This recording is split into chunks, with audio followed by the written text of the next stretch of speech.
Dans le Proxy Football Show, aujourd'hui, un forfait en deuxième ligue inter, un nouveau leader en deuxième ligue et on accueille également le responsable, le coordinateur Footeco, François Varcher. C'est parti.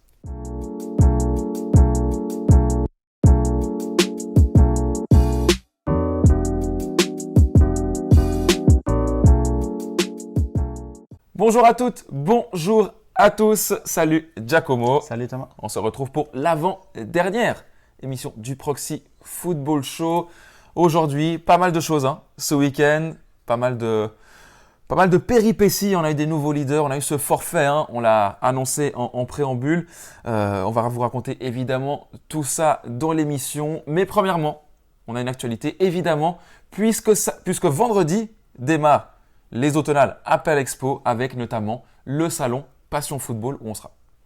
Le salon Passion Football, première édition dont Proxy Foot est partenaire. On le rappelle, grande manifestation sur 3 jours de vendredi à dimanche avec notamment un match de gala le samedi avec, on va donner tous les noms, mais il y a vraiment des sacrés joueurs qui seront à ce match-là. Donc Proxy Foot sera présent dans le village des clubs. On vous invite à venir donc au salon Passion Football. Il y aura plein de choses, il y aura des conférences, il y aura des stands, il y aura des jeux, il y aura des matchs de gala, il y aura un five, il y aura des terrains de padel.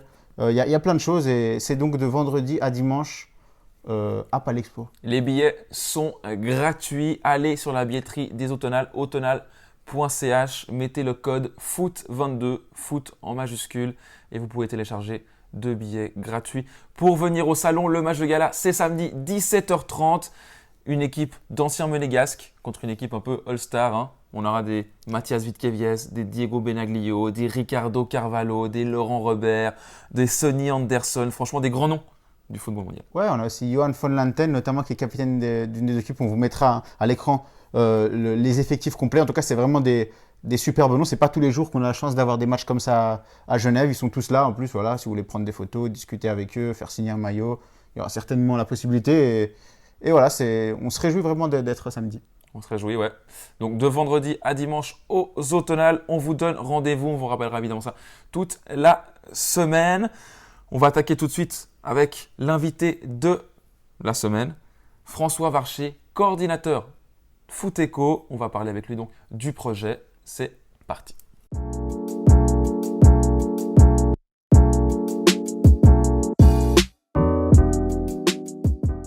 Comme annoncé dans l'introduction, nous avons le plaisir de recevoir sur le plateau aujourd'hui François Varcher, coordinateur du projet Footeco.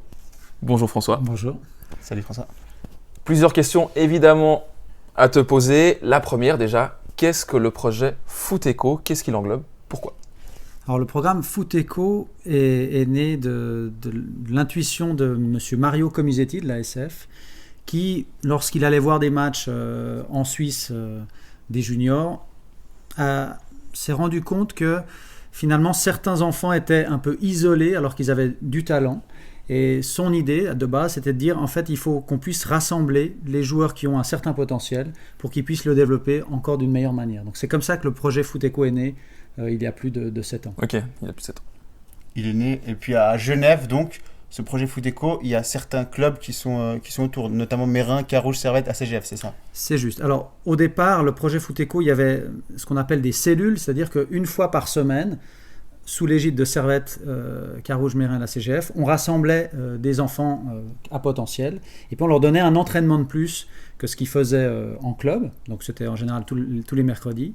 Et puis, à la suite de cette année en cellule, ils intégraient des équipes, donc 4 équipes, à Servette, à Carouge, à Mérin, à la CGF, qu'on appelle les équipes FE13 parce que c'est pour les joueurs de moins de 13 ans, FE13 et FE14. Ça, c'était dans un premier temps. Et puis, depuis 3 ans maintenant, l'ASF a voulu mettre en place le fait que l'on prenne ces joueurs dans nos équipes une année plus tôt pour leur donner encore une année de plus d'expérience tous ensemble avec un peu plus d'intensité que simplement une fois par semaine. Et du coup, depuis 3 ans maintenant, il y a aussi des équipes FE12. Donc, le projet Footeco commence vraiment à la sortie des juniors E. Et ensuite, ils intègrent une équipe FE12, une des 4 de Genève, 4 équipes FE12 à Genève, 4 équipes FE13, 4 équipes FE14. Et ensuite, l'idée, c'est qu'à travers ces 3 ans dans Footeco, on puisse orienter les joueurs qui ont manifesté un plus grand potentiel vers les équipes élites de Genève, qui sont à Servette au niveau national, et ensuite 2 équipes de niveau un peu moindre que celui de Servette à Carouge et à Mérin. Une vraie pyramide, hein, c'est ça. Exactement. Et quel est ton rôle là-dedans en fait?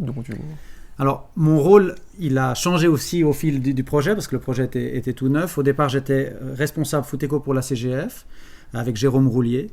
Et puis, ça fait maintenant 4 ans, l'ASF a décidé d'avoir des coordinateurs Foot-Eco dans toute la Suisse, qui sont donc les représentants de l'ASF du projet dans les 13 partenariats de Suisse. Et moi, donc, j'occupe ce rôle maintenant depuis 3 ans de coordinateur Foot-Eco. Donc, je dois coordonner ce qui se passe à Genève avec toujours les 4 responsables Foot-Eco, un par entité, un à la CGF qui est Jérôme Roulier, un à Servette, José Polidura, à Mérin, c'est Étienne Bonnevie, et à Étoile Carouge, c'est Dominique Vergniaud. Donc, on est vraiment les 5 à coordonner ce qui se passe sur Genève. Et comment ça se passe au niveau de la communication entre les 4, parce que c'est dans des clubs différents? Est-ce qu'il y a, j'imagine qu'il y a régulièrement des réunions pour échanger, parler un peu des joueurs, de leur potentiel, de là où on pourrait aller à la fin de la filière Foot-Eco? Alors là aussi, ça a beaucoup évolué. Donc on est tous sous l'égide de Jeff, c'est pour ça que je suis en couleur Jeff aujourd'hui. Genève Éducation Football, c'est ce qui nous unit, c'est le partenariat de Genève, et Jeff, c'est l'organe qui chapeaute tout cela et qui aussi nous aide à avoir nos projets en nous finançant à travers aussi, enfin la ville de Genève à travers Jeff nous finance sur ce projet-là. Et puis avec les responsables Foot-Eco, on se voit toutes les 15 jours, on a des réunions très régulières, et puis on travaille vraiment en commun. On a une planification commune, donc toutes nos équipes Jeff, donc les équipes du partenariat, ont la même planification. On choisit ensemble les éducateurs de ces équipes. On coordonne la détection. La détection, pour rentrer dans les équipes, on l'a fait tous ensemble. On a aussi des scouts, mais ça, on y reviendra peut-être un peu plus tard. Mais on a toute une équipe et on prend vraiment nos décisions tous ensemble. C'est pas chacun de son côté. On a plusieurs rassemblements aussi, régulièrement par semaine, on se voit. Donc ça, c'est vraiment un travail commun et en partenariat. Autrefois, il y avait ce souci peut-être de collaboration entre les clubs où chacun voulait garder ses joueurs.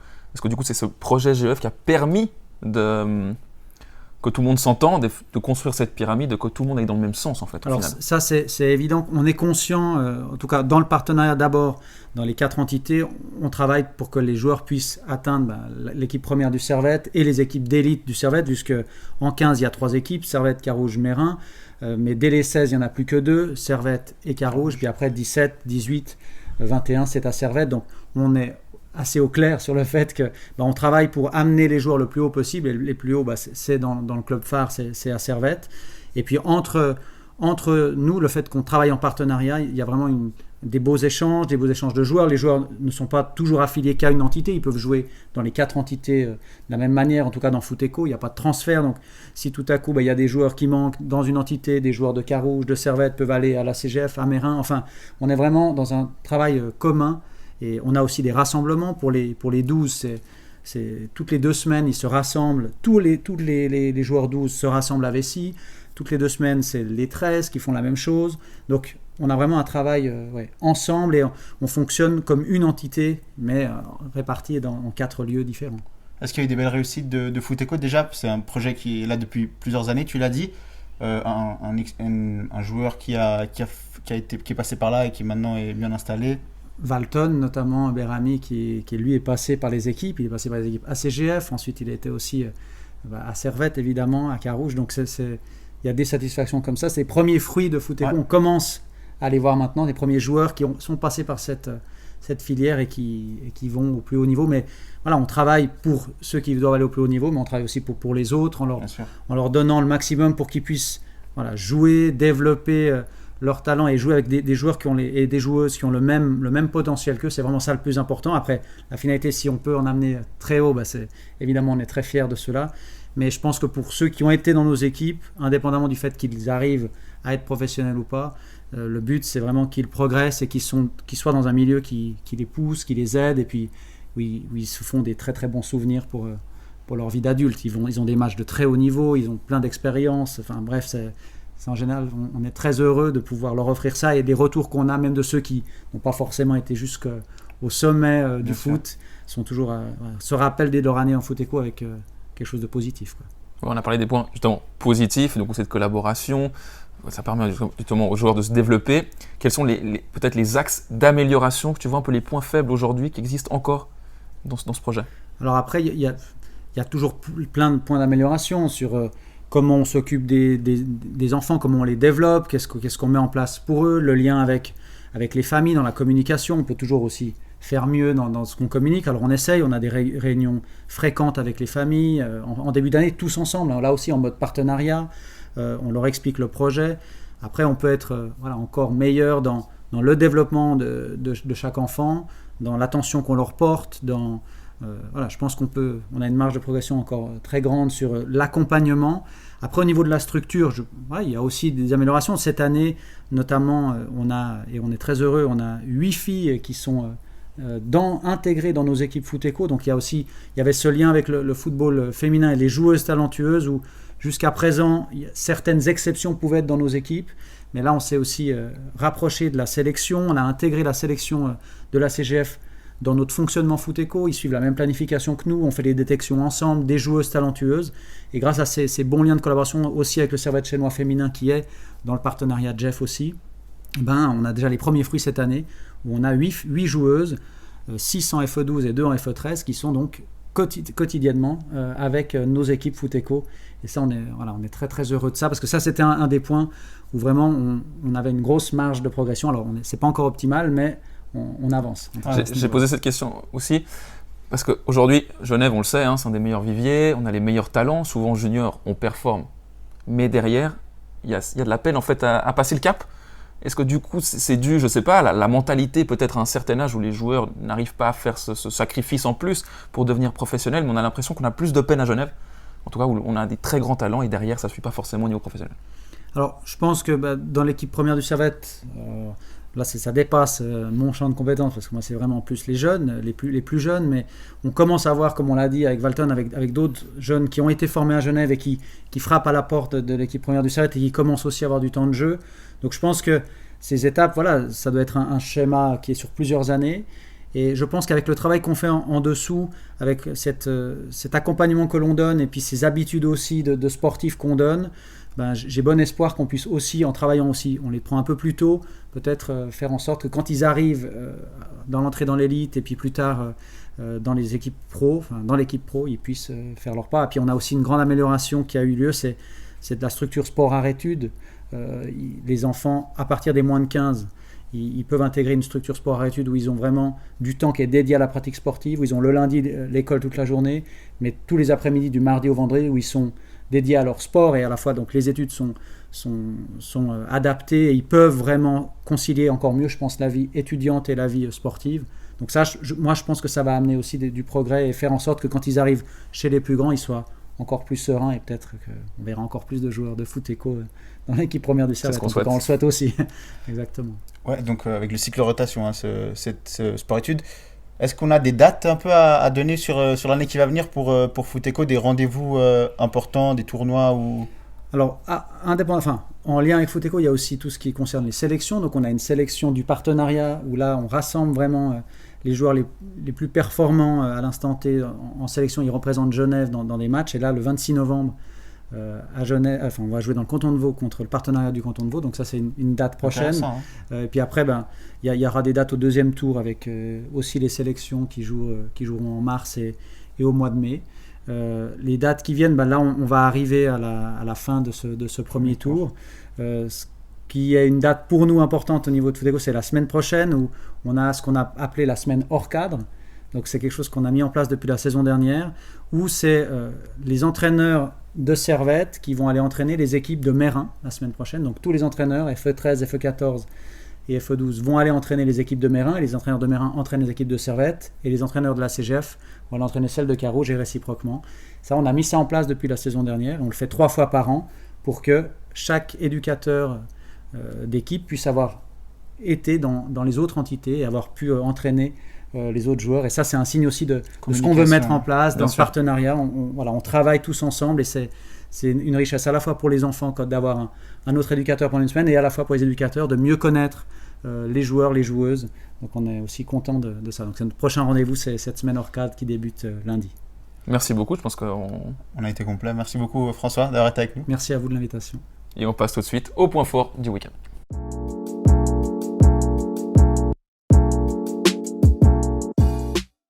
C'était franchement super intéressant. Un grand merci à François Varcher d'avoir accepté notre invitation de venir ici sur le plateau du Proxy Football Show. Merci beaucoup à François Varcher. Et puis on va suivre de près l'évolution du projet FootEcho, ce qui va se passer cet hiver, comment va démarrer l'année 2023. En tout cas, voilà, il vous a donné aussi 2-3 dates, où notamment cet événement sur Vaud qui pourrait être intéressant à suivre. Donc voilà, on va suivre ça de près évidemment. On espère en tout cas que ça vous a permis de bien comprendre ce qu'est le projet, ses évolutions, également la vision d'avenir. On attaque tout de suite avec le premier point fort de la semaine, avec Servette moins de 21 qui signe un perfect 6/6. Victoire à Mérin mercredi, victoire 5-0 contre Échalon dimanche. Ils prennent largement la tête du classement. 9 points d'avance sur Montet qui est deuxième. Voilà, semaine dernière, on avait dit qu'ils avaient battu Vevey avec une grosse victoire 5-1.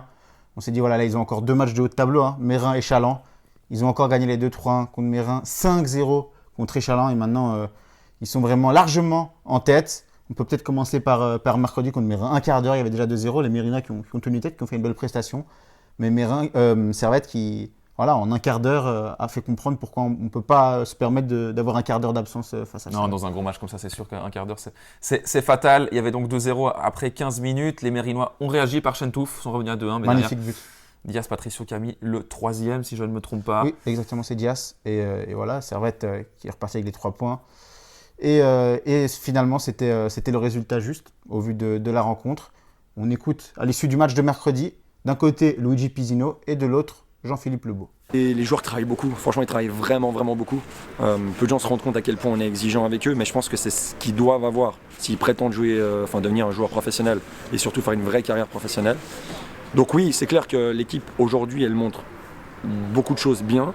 Et l'idée, c'est d'être capable de le garder sur la longueur. Faire les choses bien, bien sûr, c'est positif, mais de le garder sur la longueur et d'être régulier dans l'exigence et dans la rigueur qu'on met, ça, c'est fondamental en fait. Même quand on prend le 3-1, on n'a pas baissé les bras, on a continué de jouer. Et c'est pour ça que si on revient à 3-2, voilà, avec des si, on gagne le match. On l'a perdu. C'est notre rythme, c'est là où on veut être aussi. Enfin, on peut même prétendre à battre Servette et puis être encore plus haut. Après, il faut enchaîner les victoires. Ce sont donc 9 points d'avance sur Montet, 11 points d'avance sur Mérin. On le disait en rigolant la semaine dernière. Si Servette gagne ces 2 matchs cette semaine, on peut déjà leur donner la coupe.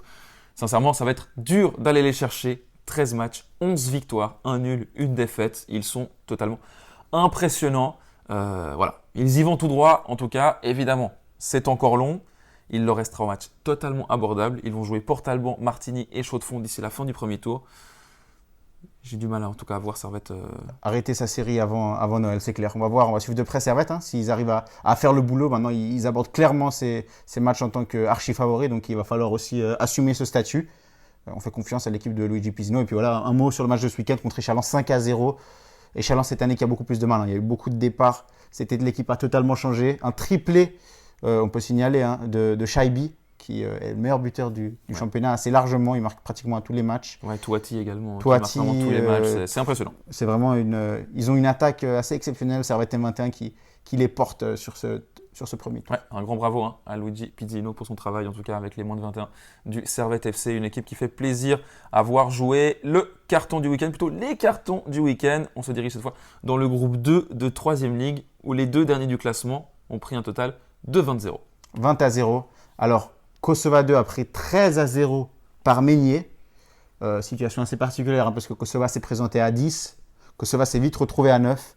Et puis évidemment, c'est parti en carton. Donc voilà, c'est triste un peu de voir une équipe arriver en sous-effectif, se retrouver à 9. Évidemment, après, surtout en 3e Ligue. Évidemment, après, il n'y a pas de match. Il faut dire que ça fait une faveur aussi à Meignier qui se retrouve à 12 points et qui prend un peu de l'air sur la barre.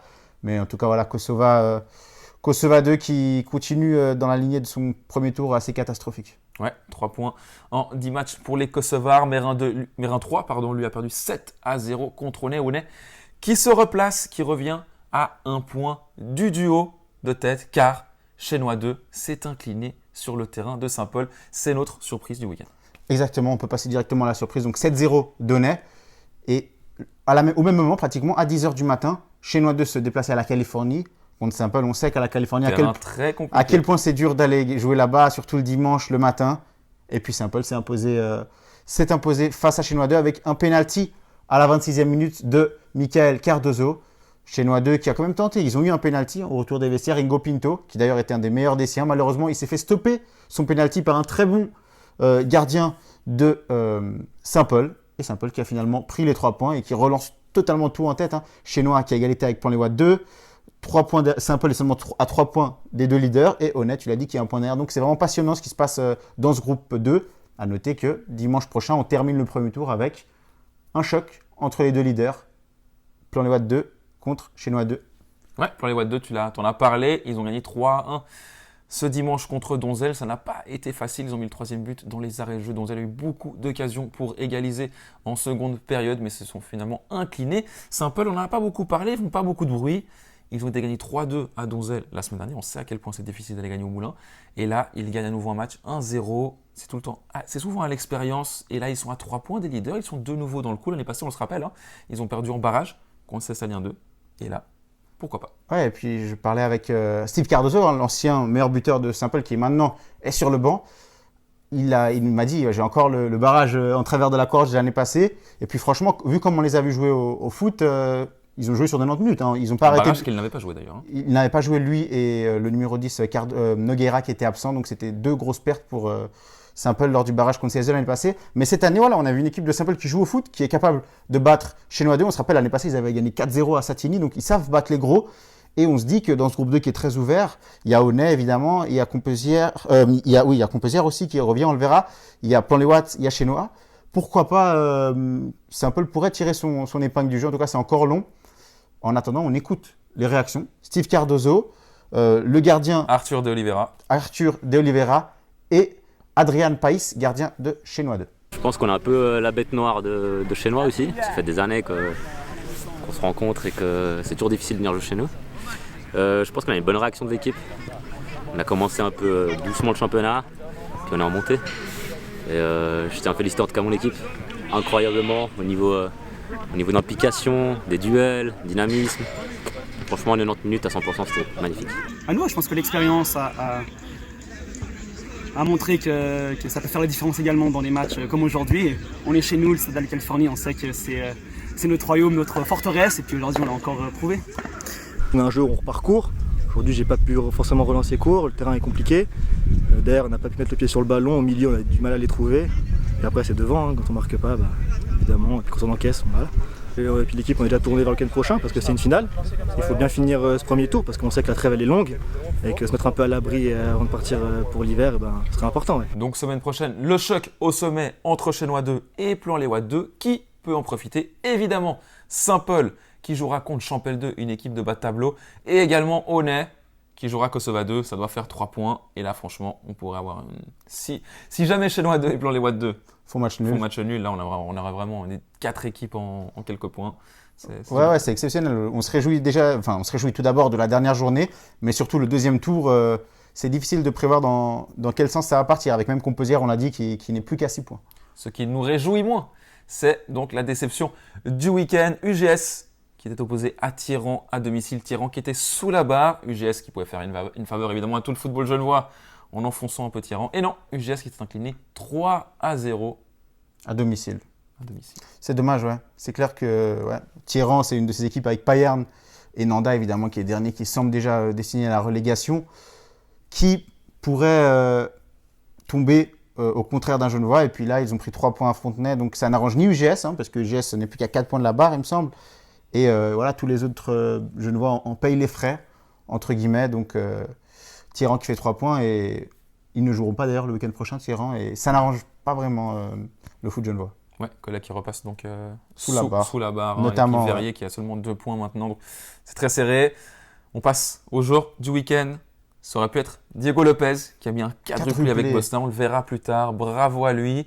On a choisi Marcelo Delgado, triplé avec USK Rouge, triplé en 30 minutes. Et USK Rouge qui est champion d'automne. Tu y étais vendredi soir. Victoire 4-2 contre la Lanterne Rouge, Atlético de Genève. Exactement, un match sur le papier assez déséquilibré. Et finalement c'était assez serré. Franchement, Atlético qui est revenu à 3-2 et puis USK Rouge qui a mis le 4-2 à la fin. Mais surtout, on retiendra le triplé en 30 minutes de Delgado qui a permis pratiquement au match d'être déjà décidé après une demi-heure. USK Rouge qui est champion d'automne, qui a 4 points d'avance sur Geneva, qui est le premier poursuivant. Et on écoute à l'issue de ce match Marcelo Delgado, évidemment, le joueur de la semaine, et puis aussi Ricardo Pinto avec son Atlético qui ont toujours que 2 points en queue du classement. On a su gagner, on a su marquer les buts qu'il fallait. Et puis on est toujours premier, on est toujours là pour monter. Donc voilà, tous le même objectif, match après match. Et puis je crois qu'on est tous concentrés pour la montée. Et puis c'est ça qui fait qu'on gagne les matchs. J'ai tout donné pour le dernier match. Et puis voilà, j'ai réussi à marquer 3 buts. Normalement c'est pas moi le buteur. Si vous allez voir sur la CGF, vous savez qui c'est. Et puis voilà, c'est tout. Mais ça fait plaisir. Je pense qu'on est une équipe assez jeune. Donc déjà je pense qu'il y a aussi un manque d'expérience par certains moments. Je pense qu'on manque aussi un petit peu de chance sur beaucoup de matchs parce que voilà, quand on voit par exemple le match qu'on fait aujourd'hui contre les premiers, je pense qu'avec un peu de chance, peut-être que le match peut tourner de notre côté. Et je pense qu'il y a aussi sur les matchs peut-être entre guillemets contre les plus bas de classement, je pense qu'on peut aussi s'en vouloir beaucoup à nous parce que généralement on se met au niveau de l'équipe adverse et ça ne rend pas service ça. Ouais, le club d'Atlético de Genève qui créé il y a 2 ans, 1 an. C'est sa 2e saison quoi, donc ouais, c'est un peu plus d'1 an. En tout cas, qui n'a pas l'air forcément au mieux. En junior, ça se passe pas très bien. Là, la première équipe est dernière avec 2 points. Voilà, il y a beaucoup d'ambition à la création et finalement, c'est un peu… Ouais, c'est clair, il va falloir peut-être trouver des ressources à la pause, à la fois en termes humains, plus de joueurs, peut-être aussi financiers. En tout cas, là, l'Atlético qui n'est pas en train de faire belle figure. Hein. 1 an après sa montée de 5e à 4e ligue et il faudra clairement trouver des solutions. Sinon, l'avenir du club semble compromis. Le scénario du week-end, cette fois on passe dans le groupe 1 de 3e ligue. Interstar, qui était mené par 2 fois contre Vernier 2, mais les hommes de Bruno Rocha ont fait preuve de caractère et se sont imposés 3-2 pour rester en tête du groupe. Vernier 2 qui a rappelé à quel point c'est une équipe coriace. Hein. Ils menaient 2 fois contre Interstar, mais Interstar, encore une fois, on le dit chaque fois, cette année, il y a quelque chose de différent par rapport à la saison dernière. Ils ont été capables de gagner 3-2 avec des buts à la 75e et à la 84e minute. Vraiment un match très accroché. Et puis donc ils gardent leurs 5 points d'avance en tête. On le verra, tous les poursuivants ont gagné, donc la situation reste la même. Ouais, 9 victoires, 1 défaite pour Interstar, 5 points d'avance en tête. Bravo à eux. Objectif, 10e victoire semaine prochaine contre Lancy 2. Ce sera dimanche à 16h pour terminer ce premier tour en beauté. Exactement, ouais. Finir 10 victoires en 11 matchs, ça serait vraiment un point de départ excellent pour le 2e tour et pour filer vers la 2e ligue. La déclaration du week-end, elle nous vient de Mohamed Ouattara à propos de son entraîneur, Raphaël Del Rosso, qu'on écoute tout de suite. Et c'est grâce à Raph, c'est lui qui nous a dit de rester en place, et il nous a dit tactiquement ce qu'il fallait faire, et voilà, 1-0. Ouais. Exactement. En plus, il a prédit, c'est ça. C'est que lui, des fois, je me dis, c'est un magicien parce que des fois, il dit des choses et ça se passe comme ça. Il a dit que ça serait une équipe costaud et puis que voilà, fallait rester en place et on irait avec les couilles et puis ça a fonctionné. Perli a remporté le match au sommet de 2e ligue contre Kosova, 1-0 et Perli surtout prend les commandes de la 2e ligue. Qui l'aurait cru après 2 journées de championnat? Ouais, c'est ça. Il a fallu, pour revenir sur la déclaration de Ouattara, il a fallu 2 journées. À Del Rosso pour trouver un peu les automatismes et faire gagner cette équipe de Perli. Défaite contre Champel, match nul à 9 contre Mérin, donc qui est quand même un excellent score compte tenu des conditions. Et ensuite, voilà, pratiquement que des victoires avec un nul au milieu. Et puis maintenant, ils sont premiers. On avait dit qu'ils arrivaient à ce choc au sommet avec un petit avantage au niveau de la dynamique par rapport à Kosova, qui était lui aussi invaincu. Première défaite pour Kosova, un but de Ben Mabrouk. Lui qui était à Grand Saconnet avec Del Rosso, qui a suivi l'entraîneur, un des nombreux joueurs de Grand Saconnet qui sont passés de Grand Sac à Perli. Et voilà Perli seul en tête à une journée de la fin et qui pourrait fêter un titre de champion d'hiver semaine prochaine. Excellent travail de Del Rosso qui a donc pris cette nouvelle équipe. L'année passée, donc, il était à Grand Sac, il réussit la promotion, il change de club, il change d'équipe, il ramène certains joueurs, il a certains joueurs déjà en place. La mayonnaise prend très très vite, il a fallu évidemment 2 journées. Mais j'ai envie de dire seulement 2 journées et derrière, ce ne sont que des victoires, sauf un match nul. Exactement. Et puis, on sait aussi qu'il va y avoir la trêve hivernale. L'équipe pourra, je crois qu'il en parlait dans la réaction d'après-match, il disait aussi que certains joueurs qui jouent moins allaient partir. Ça veut dire que d'autres joueurs vont arriver. On suppose des joueurs qui sont là pour être des renforts. Donc, une équipe potentiellement encore plus compétitive. Les autres concurrents vont également aussi se renforcer. Mais on peut s'attendre à avoir une équipe de Perli à un niveau encore plus élevé au 2e tour, je pense. Un grand bravo en tout cas à Perli, d'ailleurs pour son match de samedi, cette victoire 1-0 contre Kosova. Début de match à l'avantage des Kosovars qui se sont créés 2 occasions. Derrière, Perli a ouvert le score et ensuite match maîtrisé de A à Z. Ils n'ont pas été mis en danger du tout. Kosova a vraiment buté sur cette défense perlisienne à son avantage. On écoute tout de suite les réactions de Del Rosso et également du défenseur de Kosova, Obama. On a créé une belle petite équipe avec des gens incroyables qui viennent. On est à l'entraînement, on est toujours entre 20 et 25.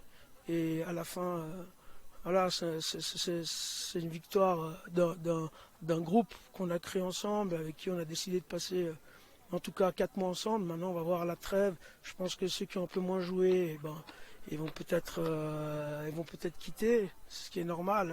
On est des amateurs, mais bon, voilà, on va continuer le chemin. C'est très bien. Je me dis quand on a pris ce but, les gars avaient la rage. Parce qu'après, on était désorganisés en deuxième mi-temps, il manquait plus d'idées offensives, il manquait plus de lucidité. Et vraiment, c'est ça qui a payé. Là, on n'a pas été mature dans le jeu, en deuxième période surtout. Et voilà, ça a payé cash. Et on a relâché totalement toute la deuxième période. On a totalement relâché. Les gars, ils ont baissé la tête. Ils ne se sont pas motivés à fond. Et voilà. Kosova devra réagir la semaine prochaine. Ils ont donc perdu la tête du championnat et ils affronteront Mérin 2, un match compliqué. Alors que Perli jouera un autre match de haut de tableau face à Carouge 2. Exactement, c'est 2 affiches compliquées pour les deux. On le verra que derrière, il y a des équipes qui ne sont pas forcément très loin, Champel et Bosna. Donc attention à ne pas perdre des points parce que ça pourrait encore plus se resserrer avant la reprise en mars. Et on passe tout de suite au tour d'horizon du week-end.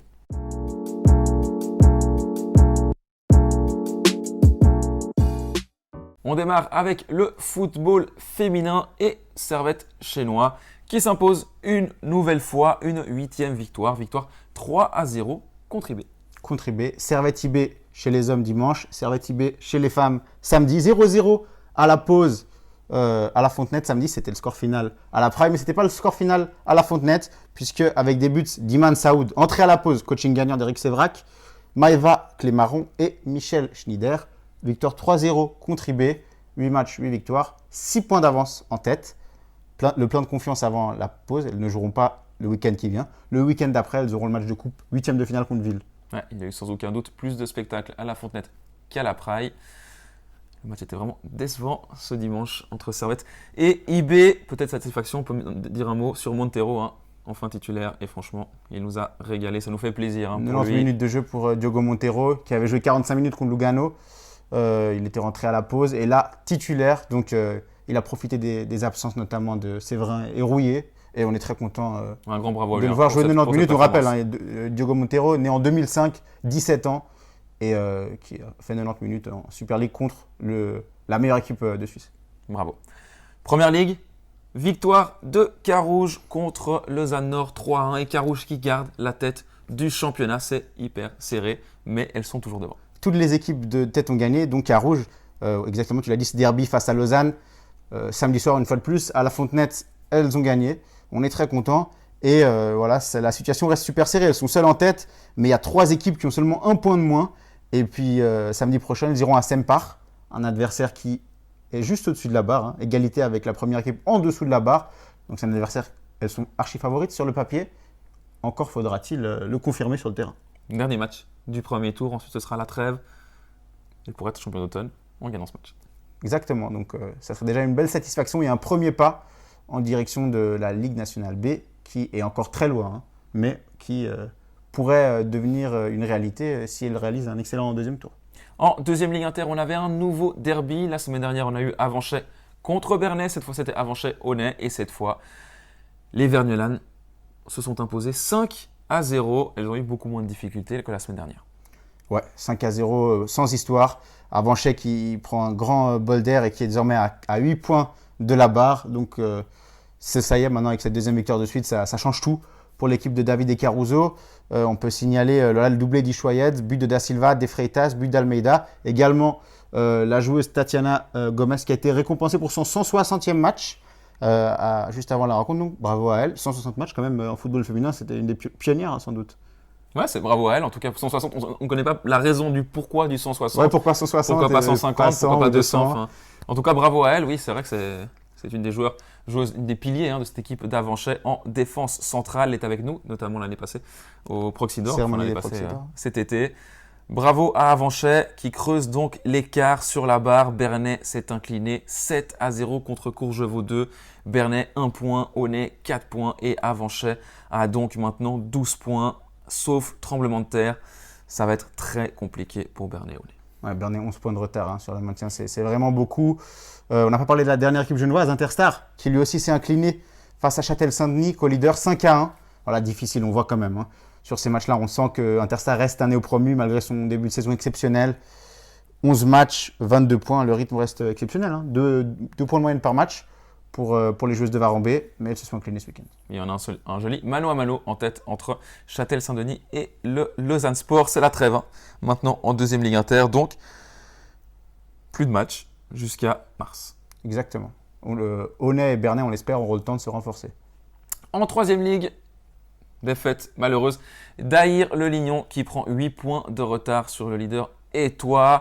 Juste derrière, Champel a lui gagné 1-0 sur le terrain du relégable Verrier-Comzières. On signale également la belle victoire de Meignier 3-0 contre Échalon avec 3 buts dans les 20 dernières minutes. Versoix s'est quant à lui lourdement incliné 8-1 contre Yverdon et reste juste sur la barre devant Échalon alors que Verrier-Comzières est avant-dernier. 5 points de retard. 5 points de retard et ça va être difficile.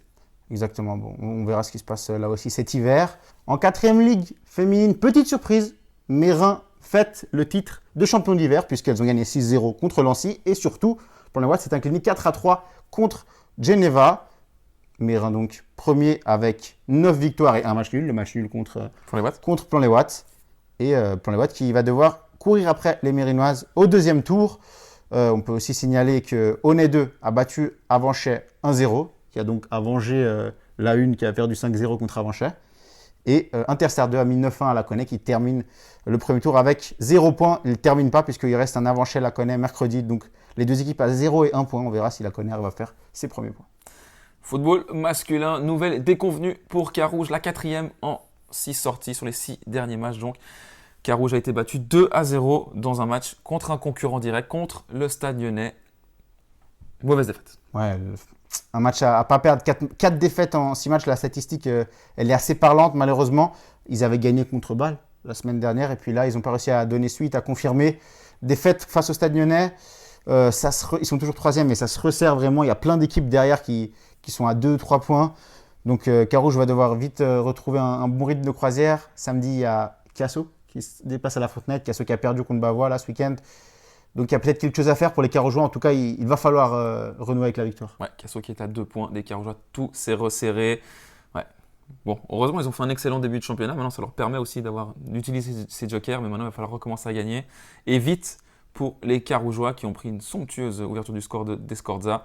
Et derrière, c'est Gomissin qui a inscrit le 2e but. Ça va moins bien pour Carouge, mais on est assez confiant. Il faudra battre par contre Casso samedi donc à la Fontenette. En première ligue, on a parlé de Servette moins de 21 évidemment qui domine de la tête et des épaules ce championnat. Meyrin a lui bien rebondi samedi face à Martigny après la défaite concédée mercredi contre les Servetiers. Ouais, encore un but de Chentouf qui a rapidement donné l'avantage à Meyrin. Hugo Jourdan qui avait marqué la semaine dernière, il a de nouveau marqué au retour des vestiaires, donc 2-0. Après Martigny a réduit l'écart à la 53e. Meyrin par contre a tenu bon, ne s'est pas fait reprendre. 3 points très importants pour les Mérinois qui d'ailleurs profitent du match nul de Montaix pour revenir à 1 point de la 2e place. Exactement, match assez fou de Montaix face à Chénois. Chénois qui menait 1-0 grâce à Messin et derrière, trou noir. Vraiment juste derrière. 3 buts en 8 minutes de Montaix. Juste vraiment, il marque à la 14e, derrière 16e, je crois. 16, 22, 24, ouais. 8 minutes, 3 buts. Et puis en deuxième mi-temps, avec 2 joueurs rentrants. Belle force de caractère. Kelil et Mounichi ont permis à l'équipe de David Joie de repartir avec un très bon point du Valais. Ouais. Ils sont toujours à 4 points de la barre. Il faut toujours faire attention, mais là, c'est un très très bon point, surtout qu'il perdait évidemment 3-1. Grand Saconnet a lui stoppé sa série. Défaite 1-0 contre Sion 2 au Blanchet avec l'expulsion notamment d'Elder. Ouais, expulsion de l'entraîneur de Grand Saconnet dans les derniers instants. Je crois que c'est en raison d'un temps additionnel qui était très court. Je crois seulement 3 minutes, alors qu'il devait y avoir plus apparemment. En tout cas, là, Elder expulsé, mais surtout, Grand Saconnet battu. Ça n'était pas arrivé depuis plus d'1 mois. Coup d'arrêt 0-1 contre Sion, rien d'alarmant.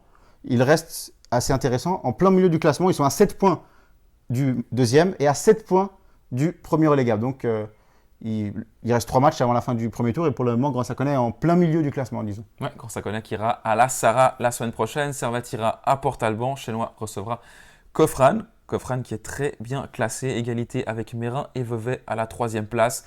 Alors que Mérin, lui, ira à Chaux-de-Fonds pour un déplacement difficile chez le 6e qui est donc à 4 points.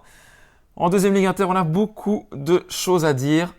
Tout d'abord, on a un nouveau leader. Alors si vous regardez le classement de 2 Inter, vous ne le verrez pas. C'est OG qui prend la tête du classement. Pourquoi ? Car OG, tout d'abord, s'est imposé 4-3 à Nanda ce week-end. Et en plus, OG va profiter de 3 points sur tapis vert grâce à un match contre Plan-les-Ouates qu'ils avaient perdu et qui vont finalement gagner. Exactement, ils ont perdu 2-0 contre Plan-les-Ouates, le derby, le week-end dernier au Sherpin. Vous vous rappelez, le premier buteur, ça avait été Alexandre Mathias, ou le deuxième buteur, Guzel avait marqué, Mathias avait aussi marqué en tout cas. Et puis il s'avère que Alexandre Mathias, qui revenait de suspension après 3 matchs sur la touche, il n'était pas sur la feuille au moment du coup d'envoi. Il était ensuite sur le site 3-4 heures après, mais directement au coup d'envoi, la feuille transmise à l'arbitre était sans le meneur de jeu nominé au Proxy d'Or, Alexandre Mathias. Et donc, la Ligue a remarqué ça et a fait part d'un courrier à OG et Plan-les-Ouates. Ils ont dit qu'il y allait avoir donc ce forfait qui serait officialisé normalement mardi, donc le classement sera à jour mardi. C'est-à-dire que maintenant, on a un Olympique de Genève qui est égalité avec Saint-Pré et puis avec un meilleur fair play. Donc, OG, nouveau leader de deuxième Ligue Inter, c'est la grosse info. Saint-Pré, le co-leader qui a fait match nul sur le terrain de Bernay. 1 but partout. Malheureusement, Bernay n'a pas réussi à s'imposer le mené 1-0 grâce à Cyprien. Ouais, magnifique but d'ailleurs de Yannick Cyprien en première mi-temps. Et Saint-Pré, encore une fois, cette année, qui sont très forts sur les fins de match, qui sont très forts en deuxième mi-temps. À la 82e, ils sont revenus à égalité. C'est le 3e match sans victoire pour l'équipe de Wassil Debiche qui reste à 4 points de la première place. Donc très bien placé. Mais voilà, quelques regrets peut-être sur ces 3 dernières sorties où ils n'ont fait que 2 points sur 9. Lancy, lui, ne jouait pas en bas de classement. CS Italien a enfin retrouvé le goût de la victoire. Il n'avait plus gagné depuis la première journée où ils avaient battu Prince Nanda. Victoire dans le derby face à Verrier, 2-1 alors qu'ils perdaient 1-0. Ils n'avaient pas gagné depuis le mois d'août, l'équipe de Maxime Antonelli. Et j'imagine qu'ils ont bien fêté. C'est le retour des 3 points, ça va faire un bien fou à l'équipe de la Bâtie. Ils étaient menés 1-0, tu l'as dit. Ensuite, il y a eu des buts de défenseur Grégory Rasca et de Massimino qui avait le brassard de capitaine. D'ailleurs, samedi, ils ont bien tenu toute la deuxième mi-temps pour enfin retrouver ces 3 points qui, on verra s'ils en appellent d'autres. En tout cas, dimanche prochain, ils ont un match chez le leader Olympique de Genève. Ils sont à 3 points de la barre, à 3 points de Thierran, qu'on l'a dit, qui s'est malheureusement imposé à UGS. Collet a également perdu lui aussi, comme UGS. Défaite 1-0. Voilà, les Collésiens ont toujours ces problèmes pour marquer des buts et du coup, défaite contre Échichon à domicile. Ouais, courte défaite avec un but de Xavier Chiboko au retour des vestiaires. Launeux qui était notamment suspendu côté Collet. Collet qui n'a, tu l'as dit, problème offensif, qui n'a pas marqué et qui reglisse sous la barre, qui devra rebondir. Ça va être difficile samedi à Saint-Pré. Ouais, 9 buts inscrits, 11 matchs pour Collet, toujours ces problèmes. On espère que cet hiver, ils pourront trouver la formule magique. Donc un attaquant pour essayer de marquer. Un attaquant sur le marché des transferts surtout. Ouais. En tout cas, semaine prochaine, on aura des matchs compliqués pour nos jeunes voix. Peut-être d'ici dire que Plan-les-Ouates a perdu. Donc ils ont eu ce forfait. En plus, ils ont perdu 4-1 face à Yverdon 2 alors qu'ils menaient 1-0. Ils se retrouvent à 6 points de la barre. Alors, il n'y a pas d'urgence. Mais quand même, il faudra être attentif. C'est un coup de massue, il faut dire la vérité. C'est un coup de massue parce que voilà, j'ai discuté notamment avec l'entraîneur de Plan-les-Ouates pour lui demander qu'est-ce que c'est cette histoire de forfait. Il m'a dit, samedi, on a démarré le match, on était abattus. Même si Plan-les-Ouates a marqué après 1 minute. Mais c'était vraiment un coup dur. En plus, il y a eu des blessés au match contre Auger. Là aussi, il y a eu encore quelques blessés contre Yverdon. Donc, je pense que la trêve va faire du bien à Plan-les-Ouates. D'ici là, il va falloir essayer de faire des points. Ça va être difficile samedi à Lancy. En tout cas, les équipes de bas de tableau genevoises ont des matchs très compliqués le week-end prochain. Tu l'as dit, Plan-les-Ouates ira à Lancy, Collet ira à Saint-Pré, Verrier recevra Puy et CS ira à Auger, UGS également à Échichon. C'est compliqué. Bernay, lui, ira à Payerne. On a des très jolis matchs, mais des matchs en même temps très difficiles. On se réjouit notamment des derbys OG-CS, le derby à l'opposé, mais avec 2 équipes qui ont retrouvé le sourire. Et aussi Lancy Plan-les-Ouates, avec notamment Choukri Ediri, ancien assistant à Lancy. Et il a beaucoup de joueurs qu'il a ramenés de l'ancien Plan-les-Ouates, donc un match spécial. En deuxième ligue, derrière le duo de tête, Champel a retrouvé lui également le chemin de la victoire. Ils avaient perdu contre Kosova, le match au sommet il y a 2 semaines. Ensuite, c'est incliné contre Satigny, défaite surprise. Et là, ils ont gagné 2-0 contre Carojeux qui était 3e. Et Champel qui se relance, qui revient à 5 points de la tête. Exactement. Champel qui a marqué un penalty en premier temps, 4 points de la tête, 4 points de Perly. Et voilà, c'est une belle victoire, franchement, sur le terrain de la Fontenette pour l'équipe d'Auro Duarte qui retrouve la victoire et puis qui est parfaitement dans le coup pour le dernier match, surtout. Et puis pour le deuxième tour, on va voir Champel si quelque chose bouge au niveau de l'effectif. On n'a pas l'habitude de voir des grands bouleversements côté champelois, mais cette saison, ils sont mieux, ils arrivent mieux à la pause que les autres fois. Autre équipe sur laquelle on mérite de mettre la lumière, en tout cas c'est Bosna, victoire 5-0 ce dimanche avec ce quadruplé de Diego Lopez, victoire 5-0 contre Versoix. Bosna, c'est 10 matchs, 19 points, quasiment 2 points par match, ils sont à 4 points de la tête, ils font un premier tour fantastique. Phénoménal, ouais, phénoménal. Et puis ils sont à 4 points de la tête, 4 victoires sur les 5 derniers matchs, 3 victoires de suite, rien n'arrête les Bosniaques. Et voilà, on verra s'ils arrivent à bien terminer ce tour. Ils se déplacent à Vernier. Voilà, Vernier qui, on le verra aussi, a retrouvé le sourire ce dimanche. Mais ouais, Bosna qui est vraiment sur un petit nuage en ce moment. Ouais, qui a bien fait, qui a gardé carrément toute sa structure cet été. Pas beaucoup de transferts. Il y en a eu quelques-uns, évidemment, quelques recaps. Mais c'est vrai que les cadres sont toujours là. Mais franchement, bravo. Superbe premier tour de Bosna. Comme quoi, voilà, le travail paye toujours. Ça fait plaisir pour eux. Mérin 2 qui en a mis 7. ACS Italien 2, victoire 7-5 des Mérinois. ACS Italien 2 qui reste donc sous la barre avec 5 points. Autre équipe qui reste sous la barre et bon dernier, c'est Aïr-le-Lignon, dépassé hier après-midi au stade d'Aïr. Défaite 4-1 contre Vernier. Vernier qui allait mal, mais alors Aïr, ouais, puis il n'y arrive pas. Juste un mot sur Mérin 2, c'est 34 buts marqués en 10 matchs. C'est assez, c'est vraiment exceptionnel. La 2 qui a mis beaucoup de cartons et il faut souligner aussi le très bon travail qui est fait avec la réserve mérinoise. Il y a pas mal de joueurs jeunes, on l'a dit la semaine dernière, qui sont avec la 1. C'est parce que la 2 aussi fait un bon travail. Donc bravo à Alexandre Dacosta et son staff. On passe maintenant à Aïr qui s'est incliné face à Vernier, qui a semblé un peu sans argument. Vernier qui ne gagnait pas depuis 5 matchs et puis qui est arrivé à Aïr et puis il n'a pas vraiment été bousculé par… Il y avait rapidement 2-0. Ouais, il y avait rapidement des 0 et puis il n'a pas été bousculé par une équipe d'Aïr-le-Lignon qui semblait un peu perdue. Qui semblait vraiment un peu perdue. C'est vraiment compliqué pour Aïr en ce moment. C'est pas pour rien qu'ils n'ont 1 point. Ils ont réduit la marque avec Sariak qui est sorti du banc, qui a fait du bien, qui revient lui aussi de blessure. Mais voilà, ensuite Alimi en a mis 2 en fin de match. Et en fait, on n'a jamais réellement senti, même à 2-1, que Aïr avait d'un coup eu de l'euphorie pour revenir. C'était vraiment compliqué côté Aïr ce dimanche. Vivement la trêve pour Aïr et l'arrivée, notamment, qui se murmure, en tout cas c'est la rumeur, de Dagron Noureddini qui devrait reprendre donc, le banc d'Aïr pour essayer de donner un second souffle à cette équipe qui ne compte donc qu'un seul point en 10 matchs. Et il y a une semaine importante qui arrive pour Aïr parce que jeudi, ils jouent en coupe contre l'AS Charmy donc pour accéder au 8e de finale, mais surtout ils affrontent CS dimanche. Le match de la peur. Et c'est un match à ne pas perdre parce que voilà, s'ils perdent contre CS, ils peuvent se retrouver à au moins 6 points de la barre. Bon, ils sont déjà à 6 points de la barre, mais ça fait un concurrent qui s'éloigne. Et voilà, donc c'est vraiment un match à ne pas perdre pour Aïr-le-Lignon. Peut-être la dernière de José Yoves sur le banc, on le verra, si les rumeurs sont vraies et Agron Noureddini ou quelqu'un d'autre reprend l'équipe. Mais voilà, Aïr qui a une semaine cruciale là et ça va être dur, franchement, vu la dynamique dans laquelle ils sont d'avoir des bons résultats. C'est un ensemble de choses. Il y a un des éléments, c'est qu'il nous manque quelques joueurs importants, un peu à toutes les lignes. C'est pas la seule excuse, mais c'est quand même un élément important. On voit le retour de Mehdi Sariak là sur ce match qui nous fait du bien. C'est ce type de joueurs qui nous ont manqué. Et puis c'est un peu l'état d'esprit global où on a du mal à lever la tête. Ouais, on était bien. Fin du deuxième tour de l'année dernière. Exceptionnel. Ouais, voilà, on était top, ça jouait bien, on se faisait plaisir. Et puis, je sais pas, peut-être on s'est vu trop haut ou je sais pas. Mais je pense que ça nous a fait du bien. On a essayé de pas trop s'éloigner non plus. Là, si on arrive à faire 2 victoires là, sur les 2 derniers matchs, on recolle quand même un minimum. Et voilà, si on refait le même deuxième tour que l'année dernière, advienne qui pourra, quoi. Autre équipe de bas de tableau qui s'est inclinée, c'est Satigny qui avait remporté 2 de ses 3 derniers matchs et qui s'est incliné 3-0 à domicile face à City. City qui se donne un bon bol d'air avec maintenant 14 points. Satigny reste à 7. Et attention, Versoix, Versoix, on a dit, donc ce 5-0 de Bosna. On n'a pas parlé de Versoix, mais Versoix donc, qui reste avec 11 points, 9e. Ce nouveau projet qui... Ouais. En tout cas, ce changement d'entraîneur n'a pas forcément apporté satisfaction. C'est son 3e match, sa 2e défaite.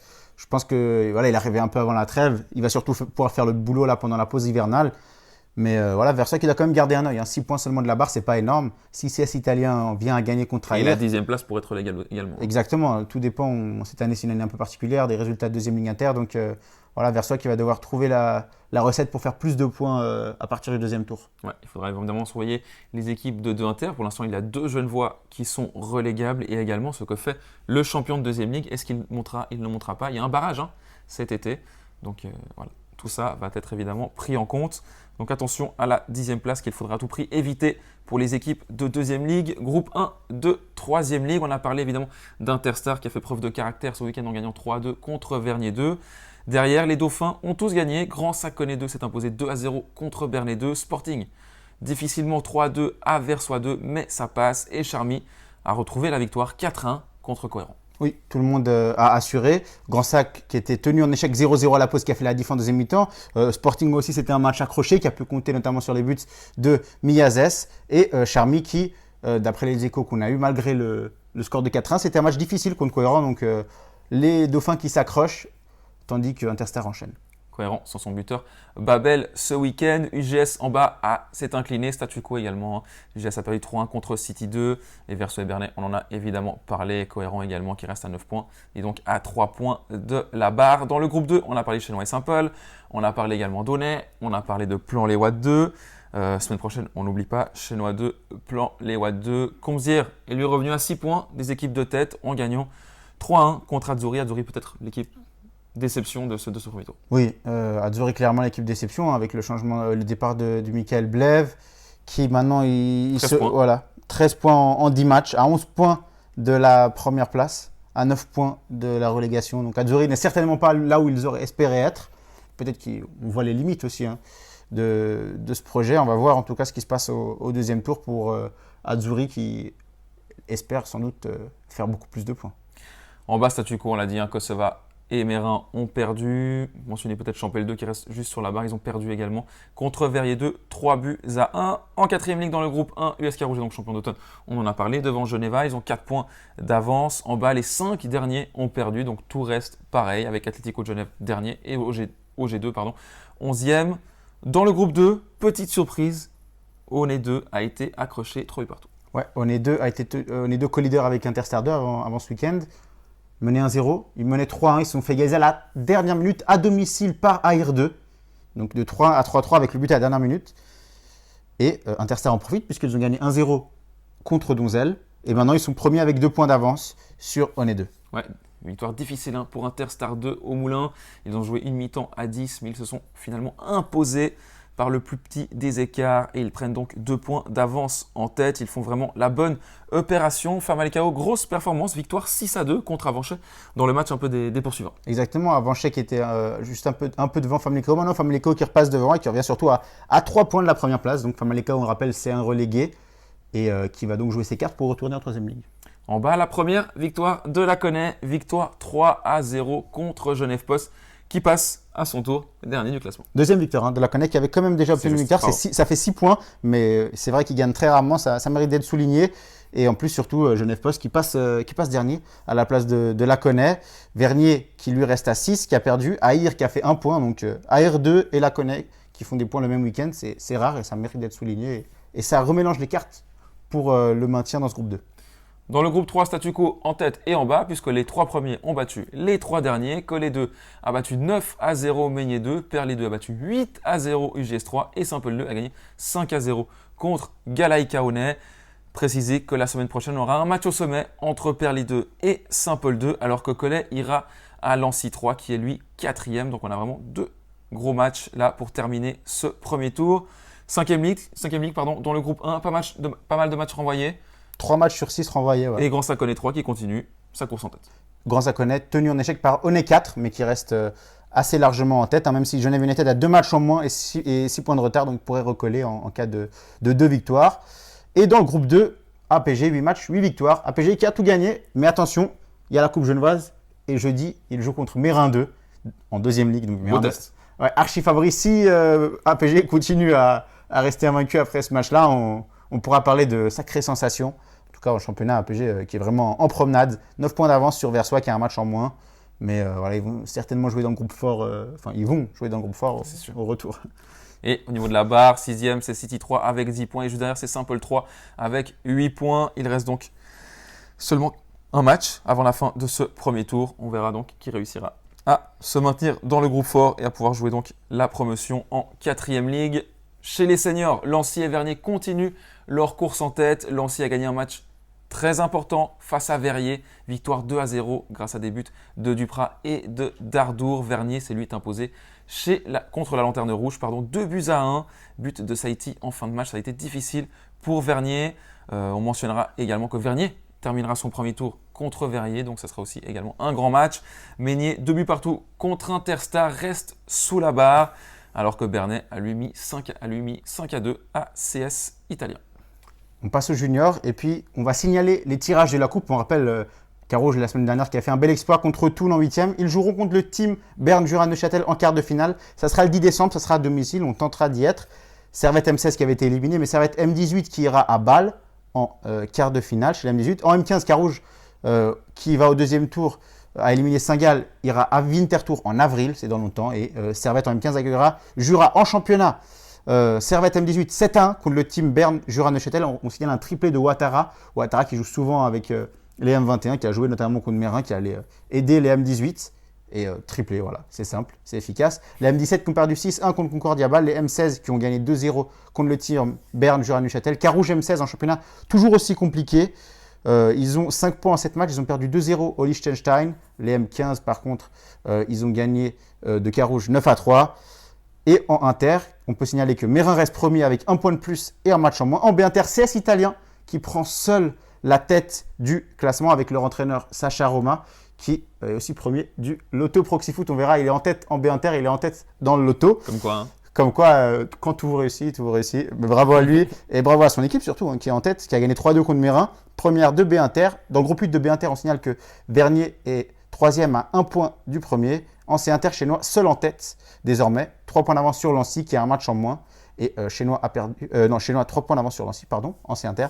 Et dans le groupe 8, on signale que le Team Léman est 2e. On rappelle, l'année passée en C-Inter, le Team Léman a gagné tout. Et Vernier est 3e. Et on passe tout de suite aux Genevois de l'étranger.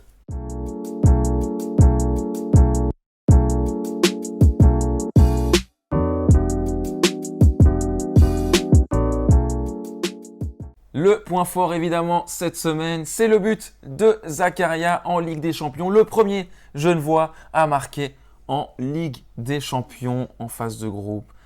But contre le Dynamo Zagreb lors de la victoire de Chelsea, 2-1. Et puis surtout, c'est son premier match avec Chelsea parce qu'il n'avait pas joué depuis son transfert à la fin de l'été. Et puis il marque, c'est fantastique, c'est magnifique, on est vraiment très fiers et on est très content pour lui. On espère qu'il va bénéficier de davantage de temps de jeu ou alors que ça va lui permettre de trouver une porte de sortie cet hiver. Il y a un peu de confiance notamment pour la Coupe du Monde qui arrive. Aussi, évidemment. Dans 2 semaines, la Suisse a vraiment une carte à jouer. Paliuka, doublement décisif ce week-end. Il amène le but en faisant poteau. Il fait passe décisive. Magnifique. Belle victoire de Chemnitzer, chez le leader. Franchement, une victoire de prestige pour Paliuka et les siens en 4e division allemande. On espère qu'ils vont continuer de ce pas. Et Babou a retrouvé le terrain. Ça faisait 1 mois qu'il ne jouait pas. Il est rentré en fin de match avec Fulham contre City. Il a joué ailier. Son équipe était à 11 contre 10. Ils se sont tout de même inclinés en fin de match 2-1 sur un penalty d'Erling Haaland. Retour de suspension pour Céline Van Potowski. Victoire 3-0 de Nice contre Clermont. Et la première victoire enfin pour Legnica en première division polonaise. Maxime Dominguez était lui remplaçant. Première victoire, ouais, mais Maxime qui démarre du banc. Il a quand même joué une bonne demi-heure. Donc on espère que ça sera seulement ponctuel ce départ depuis le banc. En tout cas, c'est bien que son équipe puisse retrouver un peu le sourire avec ses 3 points. Elle notait peut-être aussi que Mettler était titulaire à nouveau ce week-end. Défaite 1-0 de Lérida qui affrontera Alaves dimanche prochain à 18h pour la Coupe d'Espagne. Et on passe tout de suite au Proxy Loto. Tu veux tenter de gagner un maillot ? Pour ce 10e Proxy Loto du premier tour, l'avant-dernier. Le dernier sera la semaine prochaine. On remercie François Marché qui a mis à disposition 4 places pour aller voir le match de votre choix du Servette FC, évidemment lors du deuxième tour, parce que le dernier match, c'était hier face à IB. Et ce week-end, on a eu donc 5 participants qui ont fait 7 sur 10. Matteo Ntero, Ricky VDO4, Léonard Grandchamp, Passé Doué, Naïm Nim et Pedro Alegre-Requino qui avait gagné déjà la semaine dernière. Ça fait 6, ça fait pas 5. Mais un joueur a fait 8 sur 10. Et ce joueur n'est autre que Michael de Proxyfoot. Donc, Michael qui a fait le meilleur score ce week-end. Le lot est donc, puisqu'on ne va pas faire gagner le lot à quelqu'un de Proxyfoot, les 4 places sont remises en jeu et on va donc les tirer au sort quand il y aura le tirage au sort des personnes qui avaient été lésées lors des précédents tirages où il y avait eu des petits problèmes d'Excel. Donc, toutes les personnes qui n'avaient pas été tirées au sort seront tirées au sort pour ce lot de 4 places pour aller voir le Servette. Qui n'avait pas été sélectionné pour le tirage au sort. En tout cas, des semaines précédentes. Bravo à Michael qui du coup s'installe sur le podium du classement général qui apparaît donc sous vos yeux. Sacha Romain qui mène le bal, tu l'as dit avant. Exactement, avec également Daniel Nieto, l'entraîneur d'Aunay qui n'est pas loin. Ouais, il est bien placé. Naïm Nim, assistant de Bruno Rochat à Interstar. On a Jonathan Choba qui est aussi à la 5e place. David Adgou qui n'est pas loin. Franchement, on a du beau monde, et on a hâte de voir comment ça va évoluer aussi, ce Proxy Loto au deuxième tour. Ce classement général avec, on le rappelle, des très beaux lots qui attendent les meilleurs en fin de saison. On termine cette longue émission. On est désolé, on avait beaucoup de choses à dire cette semaine avec le programme de la semaine. Il y a la Coupe Genevoise, on l'a dit, de mardi à jeudi avec plusieurs belles affiches toute la semaine. Ensuite, on terminera avec la dernière journée de championnat. On a également le salon Passion Football de vendredi à dimanche. N'oubliez pas le code FOOT22, foot en majuscule, sur autonal.ch, billetterie. Et nous, on vous donne rendez-vous lundi prochain pour la dernière émission du premier tour. Ensuite, on fera une émission de bilan. Oui. L'autre, une émission bonus. Mais voilà. Exactement. Le championnat régional qui se termine donc dimanche prochain. On fera une émission de bilan quand il y aura la fin de la deuxième ligue inter et de la première ligue, donc dans 3 semaines. Et ça sera la dernière de 2022. On vous remercie et puis on se voit donc ce week-end au Salon Passion Football et puis lundi prochain pour la dernière émission. Belle semaine.